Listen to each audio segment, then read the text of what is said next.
Hello ಎಲ್ಲರಿಗೂ ನಮಸ್ಕಾರ. Welcome back to my YouTube channel. So ಇವತ್ತು ವ್ಲಾಗ್ನ ಸ್ಟಾರ್ಟ್ ಮಾಡ್ಕೊಂಡಿದ್ದೀನಿ. ಬೆಳಗ್ಗೆಯಿಂದ ಸ್ಟಾರ್ಟ್ ಮಾಡಬೇಕು ಅಂತಲೇ ಇದ್ದೆ, ಬಟ್ ಕೆಲಸಗಳ ಮಧ್ಯೆ ಎಲ್ಲಾದರೂ ಹೊರಗಡೆ ಹೋಗಬೇಕು ಅಂದಾಗ ಸಿಕ್ಕಾಪಟ್ಟೆ ಕೆಲಸಗಳಿರುತ್ತೆ. ಸೊ ಬೇಗ ಬೇಗ ಮುಗಿಸ್ಕೊಂಡು ನಾವು ಕೂಡ ರೆಡಿ ಆಗೋದು ಸ್ವಲ್ಪ ಲೇಟ್ ಆಗುತ್ತೆ ಅಂತ ಹೇಳಿಬಿಟ್ಟು ವ್ಲಾಗ್ನ ಆವಾಗ ಸ್ಟಾರ್ಟ್ ಮಾಡಲಿಲ್ಲ. ಹೊಸದಾಗಿ ವ್ಲಾಗ್ ನೋಡ್ತಾ ಇರೋರು ದಯವಿಟ್ಟು ಸಬ್ಸ್ಕ್ರೈಬ್ ಮಾಡ್ಕೊಳ್ಳಿ, ಕೊನೆವರೆಗೂ ವ್ಲಾಗ್ ನೋಡಿ. ಇವತ್ತು ಸೊ ನಮ್ಮ ಅಪ್ಪನ ಮನೆ ಅಂದರೆ ಅಪ್ಪನವರು ನಮ್ಮೂರಲ್ಲಿ ಒಂದು ಮದುವೆ ಇದೆ. ಸೊ ಅವರು ಪಾಪ ಇಲ್ಲಿವರೆಗೂ ಹುಡ್ಕೊಂಡು ಬಂದು ನನಗೆ ಇನ್ವಿಟೇಷನ್ ಕೊಡ್ತಾರೆ, ಎಷ್ಟೋ ಜನ ಕೊಡ್ತಾರೆ ಹಾಗೆ. ಬಟ್ ಹೋಗೋದಕ್ಕೆ ಟೈಮ್ ಸಿಗೋದಿಲ್ಲ. ಯಾಕೆ ಅಂದರೆ ನೋಡಿ, ಇವಾಗ ಅಲ್ಲೇ ಟೈಮ್ ಬಂದು ಸೊ ಇವಾಗ ಅಲ್ಲೇ 10 ಗಂಟೆ ಆಗೋಗಿದೆ. ಮದುವೆಗೆ ಹೋಗ್ತೀನೋ ಇಲ್ಲ ಅಮ್ಮನ ಮನೆಗೆ ಹೋಗ್ಬಿಟ್ಟು ಬರ್ತೀನೋ ಅದು ಗೊತ್ತಿಲ್ಲ. 10:30ವರೆಗೂ ಮಾತ್ರ ಮುಹೂರ್ತ ಇರೋದು. ಸೊ ಅದಾದಮೇಲೆ ಮುಹೂರ್ತ ಎಲ್ಲ ಮುಗಿದ್ಮೇಲೆ ಹೋದರೂ ಒಂದೇ, ಹೋಗದೇ ಇದ್ರು ಒಂದೇ, ಅದೇ ರೀತಿ ಆಗಿಬಿಡುತ್ತೆ. ಸೊ ಅಮ್ಮ ಆಲ್ರೆಡಿ ಕಾಲ್ ಮಾಡಿದರು 9:30ಇಂದ 10:30ಗೆ ಲಾಸ್ಟ್ ಮುಹೂರ್ತ ಅಂತ. ಬಟ್ ಇದ್ದಕ್ಕಿದ್ದಂಗೆ ಇವತ್ತು ಹೋಗಬೇಕು ಅಂತ ಹೇಳಿ ಹೊರಟಿದ್ದು. ಸೊ ನಿಮಗೆ ಗೊತ್ತಲ್ವಾ, ಮನೆಯಲ್ಲಿ ಯಾರಾದರೂ ಒಬ್ಬರು ಪೇಷಂಟ್ ಇದ್ದರೆ ಸೊ ಅವ್ರನ್ನೆಲ್ಲ ನೋಡಿಕೊಂಡು ಅವ್ರದ್ದೆಲ್ಲ ಮುಗಿಸ್ಕೊಂಡು ನಾವು ರೆಡಿಯಾಗಿ ಹೋಗೋದ್ರೊಳಗೆ ಲೇಟಾಗಿ ಹೋಗುತ್ತೆ. ಸೊ ನಂದೇನೋ ಬೇಗ ಆಗೋಯ್ತು, ಎಲ್ಲ ಕೆಲಸಗಳನ್ನೂ ಮುಗಿಸ್ಕೊಂಡೆ. ಪಾಪ ನಮ್ಮ ಮನೆಯವರು ಅಪ್ಪಂಗೂ ತಿಂಡಿ ತಿನ್ನಿಸೋದು ಅದು ಇದು ಅಂತ ಕೆಲಸಗಳು ಜಾಸ್ತಿ ಇರುತ್ತೆ. ಅವ್ರದ್ದು ಸ್ವಲ್ಪ ಲೇಟ್ ಆಯಿತು. ನಾನು ಹೊರಟಾಲೆ ಅರ್ಧ ಗಂಟೆ ಆಯಿತು. ನಂದೆಲ್ಲ ಮುಗಿಸ್ಕೊಂಡು ಅರ್ಧ ಗಂಟೆ ಆಗಿದೆ. ಇನ್ನೂ ಕೂಡ ನಮ್ಮ ಮನೆಯವರು ಸ್ನಾನ ಮಾಡ್ಕೊಂಡು ಬರೋಕ್ಕೆ ಈಗಿನ್ನೂ ಜಸ್ಟ್ ಪಾಪ ಹೋದರು ಎಲ್ಲ ಕೆಲಸ ಮುಗಿಸ್ಕೊಂಡು. ನೋಡೋಣ, ಆದರೆ ಮದುವೆ ಮನೆಗೆ ಹೋಗ್ತೀನಿ. ಅಮ್ಮ ಅಲ್ಲೇ ಇದ್ದರೆ, ಸೊ ಅಮ್ಮ ಇಲ್ಲ ಅಂತಂದರೆ ನಾನು ಡೈರೆಕ್ಟ್ ಊರಿಗೆ ಹೋಗಿಬಿಟ್ಟು ಊರಿಂದ ಸ್ವಲ್ಪ ನಮ್ಮ ತಾತಂಗೆಲ್ಲ ಸ್ವಲ್ಪ ಹುಷಾರಿಲ್ಲ, ಅವ್ರನ್ನೆಲ್ಲ ನೋಡೋಕೆ ಹೋಗಬೇಕು ಅಂತ ಅಂದ್ಕೊತಿದ್ದೆ, ಹೋಗೋಕ್ಕೆ ಆಗಿರಲಿಲ್ಲ. ಸೊ ಅದನ್ನೆಲ್ಲನೂ ಕೂಡ ಒಂದೇ ದಿನ ಮುಗಿಸ್ಕೊಂಡು ಬರೋಣ ಅಂತ ಫೈನಲಿ ಇವತ್ತು ಹೊರಟಿದ್ದೀವಿ. ಸೊ ಒಂದು ಸಾಫ್ಟ್ ಸಿಲ್ಕ್ ಸ್ಯಾರಿನೇ ಉಟ್ಕೊಂಡೆ. ರೇಷ್ಮೆ ಸ್ಯಾರಿ ಎಲ್ಲ ತುಂಬಾ ಹೆವಿ ಅಂತ ಅನಿಸುತ್ತೆ. ಹಾಗೆ ಸೆಕೆ ಟೈಮ್. ಸೊ ಈ ಸೆಕೆನಲ್ಲಂತೂ ಹೇರ್ ಬೇರೆ ಫ್ರೀ ಹೇರ್ ಬಿಟ್ಟಿರೋದು, ಅದ್ರ ಜೊತೆಗೆ ಹೆವಿ ಸ್ಯಾರಿಗಳನ್ನ ಉಟ್ಕೊಂಡು ಹೋಗ್ಬಿಟ್ರೆ ಆಗಲ್ಲ ಅಂತ ಹೇಳಿ ಮಾಮೂಲಿ ಸಾಫ್ಟ್ ಸಿಲ್ಕ್ ಸ್ಯಾರಿನ ಉಟ್ಕೊಂಡೆ. ಸ್ವಲ್ಪ ಹೊತ್ತು ಅಂದರೆ ಗಂಡಸರುಗಳ್ದೇನು ಜಾಸ್ತಿ ಹೊತ್ತು ಆಗೋದಿಲ್ಲ, ಬೇಗ ಬೇಗ ಅವರು ಪ್ಯಾಂಟ್ ಶರ್ಟ್ ಹಾಕ್ಕೊಂಡು ಹೊರಟ್ಬಿಡ್ತಾರೆ. ಸೊ ನಾನು ಅಮ್ಮನ ಮನೆಗೆ ಸ್ವಲ್ಪ ಏನೇನು ಗಿಣ್ಣು ಹಾಲೆಲ್ಲ ತೊಗೋಬೇಕಿತ್ತು, ಅದನ್ನೆಲ್ಲನೂ ತೊಗೊಂಡು ರೆಡಿಯಾಗಿ ನಾನು ಕಂಟಿನ್ಯೂ ಮಾಡ್ಕೊಂಡು ಹೋಗ್ತೀನಿ. ನೋಡೋಣ ಏನೇನು ಆಗುತ್ತೆ, ಯಾವ ಕೆಲಸಗಳಾಗುತ್ತೆ ಆಗಲ್ಲ ಅದೆಲ್ಲನೂ ಕೂಡ ನೋಡೋಣ. ಸದ್ಯಕ್ಕೆ ಅಮ್ಮನ ಮನೆಗೆ ಒಂದು ಡ್ರೆಸ್ನೂ ಕೂಡ ತೊಗೊಂಡಿದ್ದೀನಿ, ಯಾಕಂದರೆ ಸ್ಯಾರಿಲೇ ಹೋಗಿ ವಾಪಸ್ ಸ್ಯಾರಿಲೇ ಬರೋದಕ್ಕಾಗಲ್ಲ. ಸೊ ಮದುವೆ ಮನೆಯಲ್ಲೆಲ್ಲ ಮುಗಿಸ್ಕೊಂಡು ಅಮ್ಮನ ಮನೆಗೆ ಹೋಗಿ ಅಲ್ಲಿ ಬ್ಲಾಗ್ನ ಕಂಟಿನ್ಯೂ ಮಾಡ್ತೀನಿ. ಸೊ ಫಂಕ್ಷನ್ಗೆ ಹೋಗಬೇಕು ಅಂತ ಅಂದ್ಕೊಂಡೇ ಇರಲಿಲ್ಲ. ಇದ್ದಕ್ಕಿದ್ದಾಗೆ ಹೋಗೋಣ ಅಂತ ಹೇಳಿ ಅಮ್ಮನ ಜೊತೆ ಮಾತಾಡಿ, ಅಮ್ಮ ಬರಲ್ಲ ಅಂತ ಹೇಳ್ತಾಯಿದ್ರು, ನಾನು ಬರ್ತೀನಿ ಅಂತ ಹೇಳಿದ್ದಕ್ಕೆ ಅವರು ಕೂಡ ಬಂದರು. ಯಾಕಂದರೆ ಸೊ ಪಾಪು ಇರೋದ್ರಿಂದ ಅವ್ರಿಗೆ ಪಾಪ ಎಲ್ಲೂ ಕೂಡ ಹೋಗೋದಕ್ಕಾಗ್ತಿರ್ಲಿಲ್ಲ. ಫೈನಲಿ ಪಾಪುನೂ ಕೂಡ ಕರ್ಕೊಂಡು ಬಂದಿದ್ದರು ಅಮ್ಮ. ನಾವು ಹೋಗೋದ್ರೊಳಗೆ 11 ಗಂಟೆ ಆಗಿತ್ತು. ಇರಲಿ ಅಂತ ಹೇಳ್ಬಿಟ್ಟು ಹೋದ್ವಿ. ಸದ್ಯ ಇನ್ನೂ ಮುಹೂರ್ತ ನಡೀತಾ ಇತ್ತು. ನಾವು ಕೂಡ ಮುಹೂರ್ತ ಮಾಡಿ ಊಟ ಮಾಡಿ ಅಲ್ಲಿಂದ ಸ್ವಲ್ಪ ಹಲ್ಲು ಸೈಜ್ ಕೊಡಬೇಕಿತ್ತು. ನಾನು ಕ್ಯಾಪ್ ಹಾಕ್ಸೋದಕ್ಕೆ ರೂಟ್ ಕೆನಲ್ ಮಾಡಿಸಿದ್ದೆ ಅಲ್ವಾ, ಅಲ್ಲಿ ಇನ್ನೂ ಒಂದು ಸ್ವಲ್ಪ ನೋವು ಮಾಡಿದ್ರು. ಇವಾಗ ಮನೆಗೆ ಹೋಗ್ತಾ ಇದ್ವಿ. ಡ್ರೆಸ್ ಚೇಂಜ್ ಮಾಡ್ಕೊಂಡು ಹೋಗುವಂತೆ ಅಂದರು ಅಮ್ಮ. ಬಟ್ ಡಾಕ್ಟರ್ ಹತ್ರ ಜಾಸ್ತಿ ಜನ ಇಲ್ಲ ಅಂತ ಅಂದರೆ ಅವರು ಡಾಕ್ಟರ್ ಹೋಗಿಬಿಡ್ತಾರೆ, ಮಧ್ಯಾಹ್ನವರೆಗೂ ಅಷ್ಟೇ ಅವರು ಇರೋದು. ಮೊದಲು ಹೋಗ್ಬಿಡ್ತೀನಿ, ಏನಾಗಲ್ಲ, ಡ್ರೆಸ್ ಏನು ಗಲೀಜಾಗಲ್ಲ ಸ್ಯಾರಿ ಅಂತ ಹೇಳ್ಬಿಟ್ಟು ಹೋದೆ. ಅಲ್ಲಿ ನೋಡಿದ್ರೆ ಮಲಗಿಸ್ಬಿಟ್ಟು ಮತ್ತೆ ಏನೋ ಅಲ್ಲೆಲ್ಲ ಕೊರೆದ್ರು. ಸಖತ್ ನೋವಾಗಿಬಿಟ್ಟಿದೆ ನನಗಂತೂ. ಇನ್ನು ಮದುವೆ ಮನೆಯಲ್ಲೇ ಊಟ ಮಾಡಿದ್ರಿಂದ ಅಮ್ಮನಿಗೆ ಊಟ ಏನು ಅಂದರೆ ಏನು ಮಾಡಬೇಡಿ ಮಮ್ಮಿ ಅಂತ ಹೇಳಿದೆ. ಯಾಕಂದರೆ ಆಲೇ 15 ಡೇಸ್ ಮೇಲಾಯಿತು ನಾನು ನಾನ್ ವೆಜ್ಜೇ ತಿಂದಿಲ್ಲ. ಯಾವಾಗ ಶ್ರಾವಣ ಮಾಸ ಅಮಾವಾಸ್ಯೆ ಹುಟ್ಟಿದಾಗ್ಲಿಂದ, ಅಂದರೆ ಶ್ರಾವಣ ಮಾಸದಲ್ಲಿ ಯೂಶ್ವಲಾಗಿ ನಾನು ತಿಂತೀನಿ ನಾನ್ ವೆಜ್ಜನ್ನ, ಆ ಥರ ಏನಿಲ್ಲ. ಬಟ್ ಕಳ್ಸಕ್ಕೆ ಕೂರಿಸೋದ್ರಿಂದ ತಿಂದಿರಲಿಲ್ಲ. ಇನ್ನು ಮನೆಯವರು ಕೂಡ ಹಾಸ್ಪಿಟಲೈಸ್ ಆಗಿದ್ದರು. ಅದಾದಮೇಲೆ ನಾನು ಬೇಡ ನಾನ್ ವೆಜ್ಜೇ ಮಾಡೋದು, ವರಮಹಾಲಕ್ಷ್ಮಿ ಹಬ್ಬ ಕಳೆದ್ಮೇಲೆ ಮಾಡೋಣ ಅಂತ ಅಂದ್ಕೊಂಡು ಸೊ ಫೈನಲಾಗಿ ಸುಮ್ಮನಿದ್ದೆ. ಹಾಗಾಗಿ ಬಾಯೆಲ್ಲ ಒಂಥರ ಆಗ್ತಿತ್ತು. ಈ ಬಜ್ಜಿ ಅದು ಇದು ಅಂತ ತಿಂದು ಬೋರ್ ಆಗಿಬಿಟ್ಟಿದೆ. ಅದಕ್ಕೆ ಏನು ಮಾಡಬೇಡಿ ಅಂತ ಹೇಳಿದ್ದೆ ಮಮ್ಮಿಗೆ. ಸೊ ಇವಾಗ ಡ್ರೆಸ್ಸೆಲ್ಲ ಚೇಂಜ್ ಮಾಡಬೇಕು ಅಂತ ಹೇಳಿ ಬ್ಯಾಗ್ ತೊಗೊಂಡು ಒಳಗಡೆಗೆ ಬಂದೆ. ಸೊ ಅಮ್ಮ ಒಬ್ಬರೇ ಕೂತಿದ್ರು. ಪಾಪು ಎಲ್ಲಿ ಮಮ್ಮಿ ಅಂತ ಹೇಳಿದ್ದೆ. ಅವಳು ಮಲ್ಕೊಂಡಿದ್ಲು ನಾವು ಹೋಗಬೇಕಾದ್ರೆ. ಸೊ ಪಾಪು ಅಲ್ಲಿ ಅಜ್ಜಿ ಮನೆ ಹತ್ರನೇ ಕಳಿಸಿದ್ದೀನಿ, ಸೊ ನೀನು ಹೋಗು, ಅಲ್ಲಿಗೆ ದೊಡ್ಡಮ್ಮ ಬರುತ್ತೆ ಅಂತ ಹೇಳಿದ್ದೀನಿ ಅಂತ ಹೇಳಿದರು. ಇವಾಗ ಎಲ್ಲ ಕಡೆನೂ ಅಡ್ಜಸ್ಟ್ ಆಗಿದ್ದಾಳೆ ಅವಳು. ಎಲ್ಲರ ಮನೆಗೂ ಹೋಗ್ತಾಳೆ ಆರಾಮಾಗಿ, ಎಲ್ಲರ ಜೊತೆನೂ ಕ್ಯೂಟಾಗಿ ಆಟ ಆಡ್ತಾಳೆ. ಬಟ್ ಏನು ಅಂತಂದರೆ ಅವಳಿಗೆ ಸರಿಯಾಗಿ ಮಕ್ಳುಗಳಿಗೆ ಇವಾಗ ಜೀರ್ಣಶಕ್ತಿ ಜಾಸ್ತಿ ಇರೋದಿಲ್ಲ, ಜೀರ್ಣ ಮಾಡ್ಕೊಳ್ಳುವಂಥ ಶಕ್ತಿ ಇರೋದಿಲ್ಲ ಅವ್ರಿಗೆ. ಅದು ಇದು ತಿನ್ನಿಸ್ಬಿಡ್ತಾರೆ ಅಂತ ನನ್ನ ತಂಗಿ ಸ್ವಲ್ಪ ಅವಾಯ್ಡ್ ಮಾಡ್ತಾಳೆ ಇವ್ರ ಮನೆಗೆಲ್ಲ ಕಳಿಸೋದನ್ನ.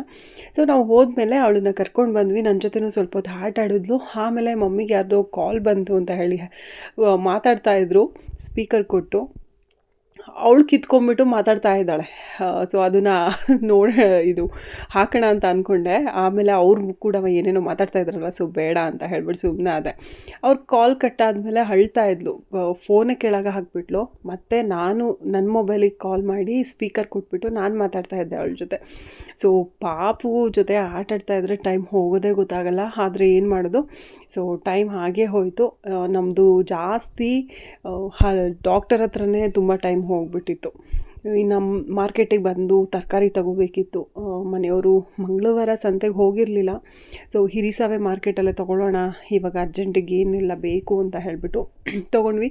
ನಾನು ಅಂದ್ಕೊಂಡೆ ಮಶ್ರೂಮ್ ಒಂದು ತೊಗೊಳ್ಳೋಣ, ಅಲ್ಲಿ ಸೂಪರ್ ಮಾರ್ಕೆಟ್ ಒಂದಿದೆ, ಅಲ್ಲಿ ಸಿಗುತ್ತೆ ಅಂತ ಹೇಳಿದ್ರು ಮನೆಯವರು. ಫೈನಲಿ ನಾವು ಬರಬೇಕಾದ್ರೆ ಮರೆತೇ ಹೋಯಿತು, ಅದೊಂದು ತೊಗೊಳ್ಳೇ ಇಲ್ಲ. ಮಶ್ರೂಮ್ ಬಿರಿಯಾನಿ ಮಾಡೋಣ ಅಂತ ಹೇಳಿ. ಇವಾಗೆಲ್ಲ ತೋಟದ ಸೈಡಲ್ಲೆಲ್ಲ ಸಿಗುತ್ತೆ, ಬಟ್ ನಮ್ಮ ಕಡೆ ಎಲ್ಲ ಜಾಸ್ತಿ ಇರೋದಿಲ್ಲ. ಅಮ್ಮನ ಮನೆ ಕಡೆ ಜಾಸ್ತಿ ಇರುತ್ತೆ, ಬಟ್ ಅಮ್ಮ ಪಾಪುನ ಇಟ್ಕೊಂಡು ಎಲ್ಲೂ ತೋಟಕ್ಕೆಲ್ಲೂ ಹೋಗ್ತಾ ಇಲ್ಲ. ಹಾಗಾಗಿ ಅವರು ಕೂಡ ಎಲ್ಲೂ ಹೋಗದೆ ಇರೋ ಕಾರಣ ಅವ್ರಿಗೂ ಸಿಕ್ಕಿಲ್ಲ ಹಣ್ಬೆ. ನೋಡೋಣ ನೆಕ್ಸ್ಟ್ ಯಾವಾಗಲಾದ್ರೂ ಎಲ್ಲಾದರೂ ನಮ್ಮ ಮನೆಯವ್ರು ಹೋದಾಗ ತರಿಸ್ಕೊಬೇಕು.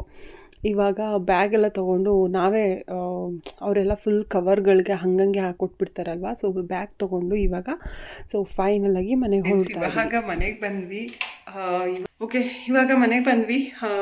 ತರಕಾರಿ ತೊಗೊಂಡು, ಫ್ರೂಟ್ಸ್ ತೊಗೊಂಡು, ಸೊ ಎಲ್ಲ ಖಾಲಿ ಆಗೋಗಿತ್ತು. ಮಂಗಳವಾರ ಹಸು ಕರು ಹಾಕಿದ್ರಿಂದ ನಮ್ಮ ಮನೆಯವರು ಸಂತೆಗೆ ಅಂತಲೇ ಹೋಗಲಿಲ್ಲ. ಸೊ ಹಾಗಾಗಿ ಮಾರ್ಕೆಟೆಲ್ಲ ತೊಗೋಣ ಅಂತ ಹೇಳಿ ಸೊ ಹೋಗಿ ಬಂದೆ.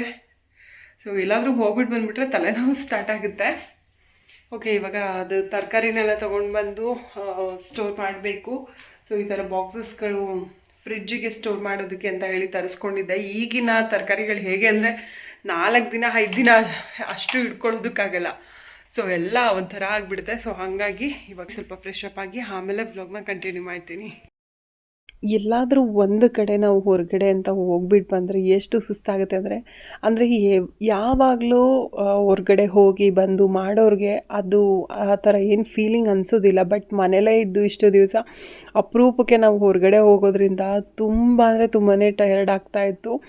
ಸೊ ಅದರಲ್ಲೂ ಕೂಡ ಕೆಲವೊಂದು ಕೆಲಸಗಳೆಲ್ಲ ಹಾಗೇ ಇರುತ್ತೆ ಅಲ್ವಾ, ನಾವೇ ಮಾಡಬೇಕು, ಬೇರೆ ಯಾರು ಮಾಡ್ತಾರೆ ಅಂತ ಹೇಳಿ ಇವಾಗ ತರಕಾರಿಗಳನ್ನೆಲ್ಲ ತೆಗೆದಿಟ್ಕೊತಾ ಇದ್ದೀನಿ. ಈ ಬಾಕ್ಸಸ್ನ ನಾನು ಮೀಶೋದಲ್ಲಿ ಆರ್ಡರ್ ಮಾಡ್ಕೊಂಡಿದ್ದೆ. ಅಮೆಝಾನಲ್ಲಿ ಮಾಡೋದಕ್ಕೆ ನನಗೆ ಭಯ ಆಯಿತು, ಯಾಕಂದರೆ ಒಂದು ರಿಟರ್ನ್ ಹಾಕಿ ಆಲೇ 2 ಮಂತ್ಸ್ ಆಯಿತು, ನನಗೆ ಅಮೌಂಟೇ ಬಂದಿಲ್ಲ, ರಿಟರ್ನ್ ಅಮೌಂಟು. ಸೊ ಇನ್ನೊಂದು ಹೇಳಬೇಕು ಅಂತ ಅಂದರೆ ತುಂಬಾ ಡಿಲೇ ಆಗುತ್ತೆ. ಅದು ಏನಕ್ಕೆ ಈ ರೀತಿ ಅಮೆಝಾನಲ್ಲಿ ಹಾಕ್ತಾಯಿದೆ ಅಂತ ಗೊತ್ತಿಲ್ಲ. ಆಮೇಲೆ ತುಂಬ ಜನ ಹೇಳಿದ್ದನ್ನು ಕೇಳಿದ್ದೆ.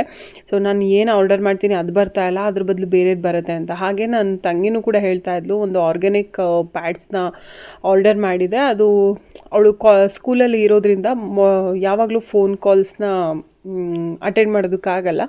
ಸೊ ಅವ್ರೇನು ಮಾಡಿಬಿಟ್ಟಿದ್ದಾರೆ, ಕೊರಿಯರ್ ಅವರು ಡೆಲಿವರಿ ಕ್ಯಾನ್ಸಲ್ ಮಾಡಿಬಿಟ್ಟಿದ್ದಾರೆ. ಅದು ಹೋಗಿದೆ, ರಿಟರ್ನ್ ಹೋದ್ಮೇಲೆ ಅಮೌಂಟೇ ಇವಳಿಗೆ ವಾಪಸ್ ಬಂದಿಲ್ಲ. ಅದಕ್ಕೆ ಹೇಳ್ತಾ ಇದ್ದೆ ಅವಳಿಗೆ, ನೀನು ಅಮೌಂಟ್ ಪೇನೇ ಮಾಡೋದಕ್ಕೆ ಹೋಗಬೇಡ, ಕೈಗೆ ಅದು ಏನು ನಾವು ಕ್ಯಾಶ್ ಆನ್ ಡೆಲಿವರಿ ಕೊಟ್ಕೊಂಡ್ರೆ ಬೆಟರ್ ಅಂತ. ಅವಳು ಕ್ಯಾಶ್ ಆನ್ ಡೆಲಿವರಿ ಕೊಟ್ಟಿದ್ಲಂತೆ, ಬಟ್ ಅದು ಡೆಲಿವರಿ ಆಗೋ ಟೈಮ್ಗೆ ನಮಗೊಂದು ಲಿಂಕ್ ಬರುತ್ತೆ ವಾಟ್ಸಪ್ಪಲ್ಲಿ, ಸೊ ಪೇ ಮಾಡಿ ಅಂತ ಹೇಳಿಬಿಟ್ಟು ಆ ಲಿಂಕಿಗೆ ಪೇ ಮಾಡಿದ್ದಾಳೆ. ಅವರು ಕೊರಿಯರ್ನವರು ಫೋನ್ ಮಾಡಿದ್ರು, ಇವಳು ಪಿಕ್ ಮಾಡಿಲ್ಲ ಅಂತ ಹೇಳಿಬಿಟ್ಟು ತೊಗೊಂಡೋಗಿ ಕ್ಯಾನ್ಸಲ್ ಮಾಡಿದ್ದಾರೆ. ಸೊ ಅದೇನಾಗಿದೆ, ಅದು ಬಂದೇ ಇಲ್ವಂತೆ ಅಮೌಂಟು. ಅದಕ್ಕೆ ಹೇಳ್ತಾ ಇದ್ದೆ, ಅಮೆಝಾನಲ್ಲಿ ಯಾಕೋ ಇತ್ತೀಚೆಗೆ ತುಂಬಾ ಫೇಕ್ ನಡೀತಾ ಇದೆ. ಸೊ ಯಾರ್ದು ಕೂಡ ಅಮೌಂಟು ರಿಟರ್ನ್ ಬರ್ತಾ ಇಲ್ಲ, ನಿಂದು ಕೂಡ ಬರೋದು ಡೌಟೇನೆ ಅಂತ ಹೇಳಿ. ಅವಳದೇನೋ ಚಿಕ್ಕ ಅಮೌಂಟು, ಬಟ್ ನಂದು ಒಂದು 650 700 ಸಮಥಿಂಗ್ ಏನೋ ಇದೆ. ನಂದು ಅಷ್ಟು ದುಡ್ಡು ಹೊರಟೋಯ್ತು, ಬೇಜಾರಾಗ್ತಾಯಿದೆ. 2 ಸರಿ ಕಸ್ಟಮರ್ ಕೇರ್ಗೆ ಕಾಲ್ ಮಾಡಿದೆ, ಬಟ್ 3ನೇ ಸರಿ ಮಾಡೋದ್ರೊಳಗೆ ಅವ್ರಿಗೆ ರೀಚೇ ಆಗದೆ ಇರೋ ಹಾಗೆ ಮಾಡ್ಕೊಂಬಿಟ್ಟಿದ್ದಾರೆ. ನಾನು ತುಂಬ ಟ್ರೈ ಮಾಡಿದೆ. ಅದಾದಮೇಲೆ ಮನೆಯವ್ರು ಬಿಡು, ಇನ್ನೇನು ಮಾಡೋದಕ್ಕಾಗತ್ತೆ ಅಂತ ಹೇಳ್ಬಿಟ್ಟು ಸುಮ್ಮನೆ ಆದ್ವಿ. ಇವಾಗ ಸದ್ಯಕ್ಕೆ ಯಾವುದು ಕೂಡ ಆರ್ಡರ್ ಮಾಡಲ್ಲ, ಸಾಕಾಗಿದೆ. ಆರ್ಡರ್ ಮಾಡಿ ಮಾಡಿ ಮಾಡಿ ನಮ್ಮ ಮನೆಯವರು ಬೈತಾ ಇದ್ದಾರೆ, ಎಷ್ಟು ಆರ್ಡರ್ ಮಾಡ್ತೀಯ, ಎಷ್ಟು ತರಿಸ್ಕೊತೀಯ ನೀನು, ಇನ್ನೂ ಸಾಕಾಗಿಲ್ವ ನಿನಗೆ ಐಟಮ್ಸ್ಗಳು ಅಂತ. ಅದಕ್ಕೆ ಇನ್ನೇನು ಕೂಡ ಆರ್ಡರ್ ಮಾಡಬಾರ್ದು ಅಂತ ಅಂದ್ಕೊಂಡಿದ್ದೀನಿ ಇನ್ನು ಮುಂದೆ. ಹಲೋ ಫ್ರೆಂಡ್ಸ್, ನಿನ್ನೆ ವ್ಲಾಗ್ನ ಕಂಟಿನ್ಯೂ ಮಾಡೋದಕ್ಕಾಗಲಿಲ್ಲ. ಇನ್ನು ದೇವ್ರ ದೀಪ ಹಚ್ಚೋದು, ಅವ್ರಿಗೆಲ್ಲ ಬಾಕ್ಸಿಗೆ ಹಾಕಿ ದೇವಸ್ಥಾನಕ್ಕೂ ಕೂಡ ಗಿಣ್ಣೆಲ್ಲ ಕೊಟ್ಟು ಕಳಿಸಿ ಇನ್ನು ನಾನು ತುಂಬ ಟಯರ್ಡ್ ಆಗಿದ್ದೆ ಅಲ್ವಾ, ಸೊ ಮನೆಯವ್ರಿಗೆಲ್ಲ ಚಿತ್ರಾನ್ನ ಮತ್ತು ಪುಳಿಯೋಗರೆ ಗೊಜ್ಜೆಲ್ಲ ಇತ್ತು. ಅದಕ್ಕೆ ರೈಸ್ ಮಾಡಿಬಿಟ್ಟು ಹೋಗಿ ಒಂದು ಸ್ವಲ್ಪ ಹೊತ್ತಲ್ಲ, ನೈಟ್ ಮಲ್ಕೊಂಬಿಟ್ಟೆ ನಾನು. ಒಂದು 7:30-8 ಗಂಟೆಗೆಲ್ಲ ಮಲ್ಕೊಂಡೆ. ಅಮ್ಮಂದೊಂದು ಸ್ಯಾರಿ ಕೊಟ್ಟು ಕಳಿಸಿದ್ದಾರೆ, ಅಂದರೆ ಸಾಫ್ಟ್ ಸಿಲ್ಕ್ ಸ್ಯಾರಿ. ಅದ್ರದ್ದು ಬ್ಲೌಸನ್ನ ನನಗೆ ಮೊದಲೇ ಕೊಟ್ಟಿದ್ದಾರೆ, ನಾನು ಮರ್ತೇ ಹೋಗಿದ್ದೆ ವರ್ಕ್ ಮಾಡಿಕೊಡು ಅಂತ ಹೇಳಿಬಿಟ್ಟು. ಬಟ್ ಅದು ಇದು ಕೆಲಸಗಳ ಮಧ್ಯೆ ನಾನು ಅವ್ರ ಬ್ಲೌಸ್ನೇ ಮರ್ತಿದ್ದೆ. ಅದಕ್ಕೇ ಇವಾಗ ಅವ್ರದ್ದು ಬ್ಲೌಸ್ ಒಂದು ವರ್ಕ್ ಮಾಡಿ ಅದ್ರ ಜೊತೆಗೆ ಕುಚ್ಚು ಕೂಡ ಹಾಕ್ಕೊಡು ಅಂತ ಹೇಳಿದ್ದಾರೆ. ಅದ್ರದ್ದು ಥ್ರೆಡ್ಡೆಲ್ಲ ಹುಡುಕ್ತಾ ಇದೆ. ಅಷ್ಟರೊಳಗೆ ವಾಯ್ಸ್ ಓವರ್ ಕೊಟ್ಬಿಟ್ಟು ಮುಗಿಸ್ಕೊಂಬಿಡೋಣ, ಆಮೇಲೆ ಕೆಲಸಗಳನ್ನ ಮಾಡ್ಕೊಳ್ಳೋಣ ಅಂತ ಹೇಳಿ. ಸೊ ಫೈನಲ್ ಆಗಿ ಇವಾಗ ಬ್ಲಾಗ್ನ ಇಲ್ಲಿಗೆ ಎಂಡ್ ಮಾಡ್ತೀನಿ. ಸೊ ಇವತ್ತಿನ ಒಂದು ಬ್ಲಾಗ್ ನಿಮ್ಮೆಲ್ಲರಿಗೂ ಇಷ್ಟ ಆಗಿದೆ ಅಂತ ಭಾವಿಸ್ತೀನಿ. ಇಷ್ಟ ಆಗಿದ್ರೆ ಲೈಕ್, ಶೇರ್, ಕಮೆಂಟ್ ಮಾಡಿ. ಹಾಗೆ ಹಾಲಿಂದು ಹಸು ಕರು ಹಾಕಿದೆ ಅಂದ ತಕ್ಷಣ ಹಾಲು ಕರಿಯೋ ವಿಡಿಯೋ ಹಾಕಿ ಅಂತ ಹೇಳಿದರೆ, ಹಸು ಹಾಲು ಕರಿಯೋದಕ್ಕೆ ಈಗ ಸದ್ಯಕ್ಕೆ ಹಾಲು ಕರಿಯೋ ವಿಡಿಯೋನ ಹಾಕೋದಕ್ಕೆ ಆಗಲ್ಲ. ಸ್ವಲ್ಪ ಪ್ರಾಬ್ಲಮ್ ಆಗಿದೆ, ಅಂದರೆ ಹಸುಗೆ ಕೆಚ್ಚಲು ಪ್ರಾಬ್ಲಮ್ ಆಗಿದೆ, ಕೆತ್ತಲದು. ಅದನ್ನು ಡಾಕ್ಟರ್ ಹತ್ರ ತೋರಿಸ್ಬೇಕು. ಅದೆಲ್ಲ ಆದಮೇಲೆ ಅದೆಲ್ಲ ಕ್ಯೂರಿಂಗ್ ಆದಮೇಲೆ ವ್ಲಾಗ್ನ ಹಾಕ್ತೀನಿ. ಸ್ವಲ್ಪ ತಡ ಆಗ್ಬೋದು ಹಾಕೋದು. ಹೊಸದಾಗಿ ವ್ಲಾಗ್ ನೋಡ್ತಾ ಇರೋರು ದಯವಿಟ್ಟು ಸಬ್ಸ್ಕ್ರೈಬ್ ಮಾಡಿಕೊಂಡು ಸಪೋರ್ಟ್ ಮಾಡಿ. ಮತ್ತು ಮುಂದಿನ ವ್ಲಾಗಲ್ಲಿ ಸಿಗ್ತೀನಿ. ಬಾಯ್.